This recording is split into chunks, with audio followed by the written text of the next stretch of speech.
สบายดีพ่อแม่เอฟซีเบิร์ดสุขุสุคนเนาะมื้อนี้ทางเบาพรก็มารับเหมาขันคอกไก่ให้กับเจ้าเนาะราคา400,000กีบพี่น้องเอ้ยเฮ็ดไปเรื่อยๆพี่น้องเอ้ยไปเบาพรสิพาไปเลาะเบิ่งเนาะว่าเป็นจังไดเบาพรก็ได้ตอกไม้ขันเบิดละพี่น้องเอ้ยเนาะเบาพรตอกบอนนี่เฮ็ดประตูอยู่หั่นก็เฮ็ดประตูใส่พี่น้องเลยเนี่ยเนาะพ่อแม่พี่น้องบ่าวพรตอกไม้ขันใส่เบิดแล้วจำนวนนี้เนาะจำนวนนี้ตอกไม้ขันใส่เบิดแล้วนั่งตั้งแต่อ้อมตะนางเนาะเอาตะแกรงมาอ้อมปิดพี่น้องเลยเสร็จแล้วเนาะฝากกดไลค์กดติดตามเพื่อเป็นกำลังใจให้กับบ่าวพรเด้อเบิดสุขุสุคนเนาะบ่าวพรสิพาไปกินตะแกรงบัดนี้พี่น้องเลย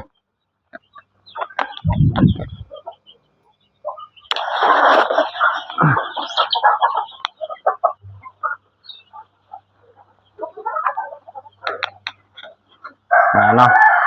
ตะแกรงกับตัวนี้แหละพี่น้องเลย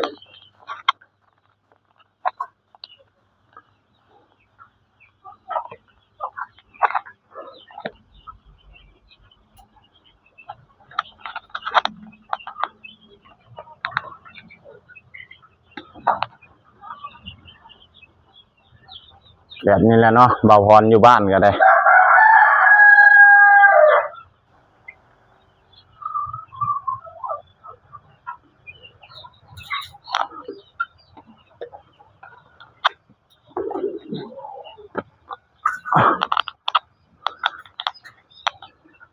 เฮ็ดเวียกเฮ็ดงานไปแบบนี้แหละพี่น้องเด้อพ่อแม่ FC เบิดสุขุสุคนเนาะมาติดตะแกรงนำบ่าวพรขันคอกไก่ให้เจ๊ไงเพิ่น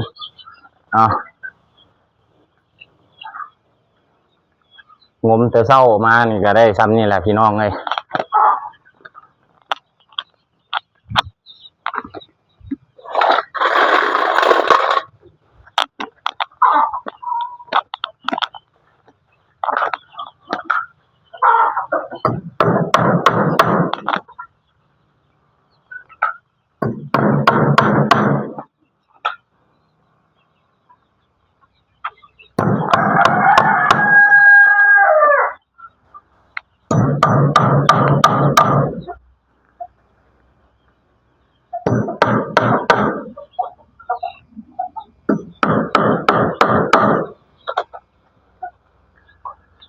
แบบนี้แหละ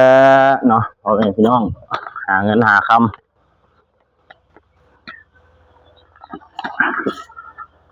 จนหน้าเลี่ยหน้าดำจังค่อยเห็นเงินพ่อแม่พี่น้องเลย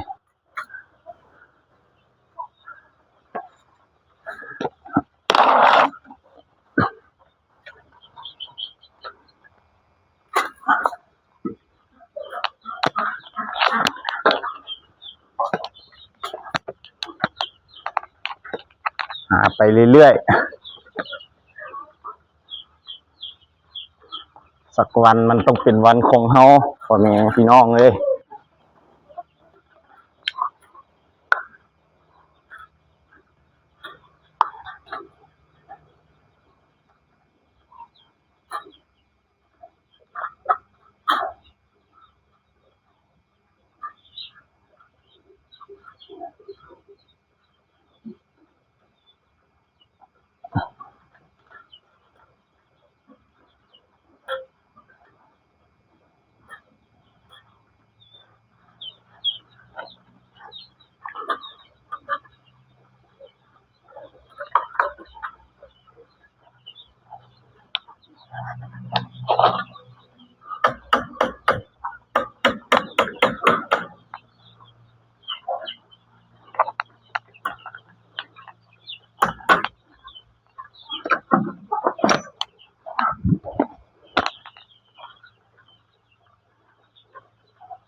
ไปเรื่อย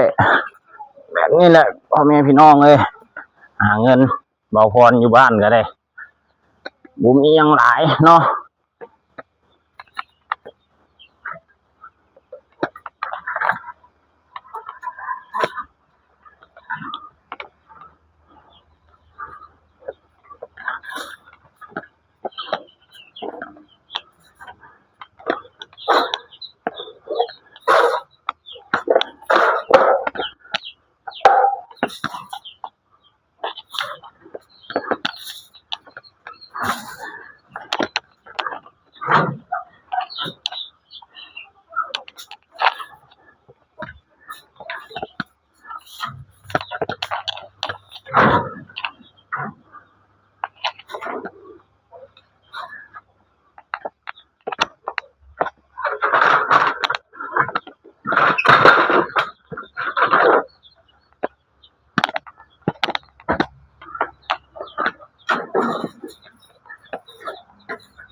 เกิดมาชาตินี้นี่คือสิยังตั้งแต่ยนต์นั่นแหละพี่น้องเอ้ยบ่ได้ทันได้เฮ็ด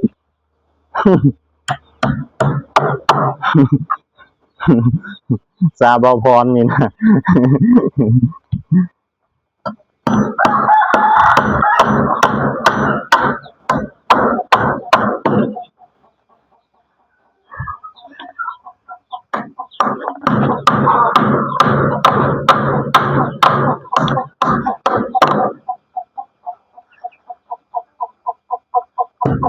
ร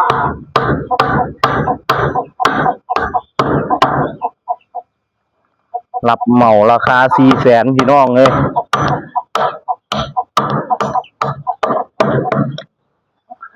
แบบนี้แหล้วเนาะ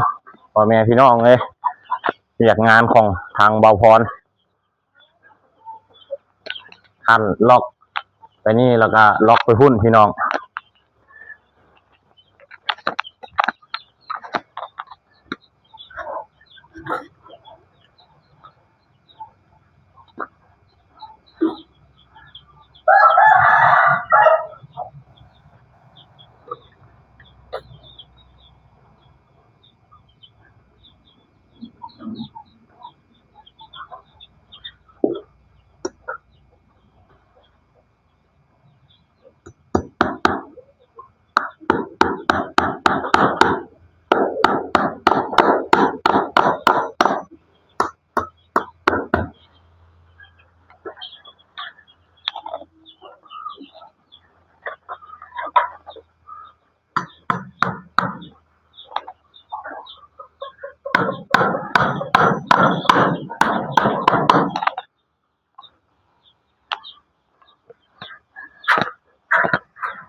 นี่ละแบบนี้แหละพี่น้องเอ้ยเรียกงานการสร้าง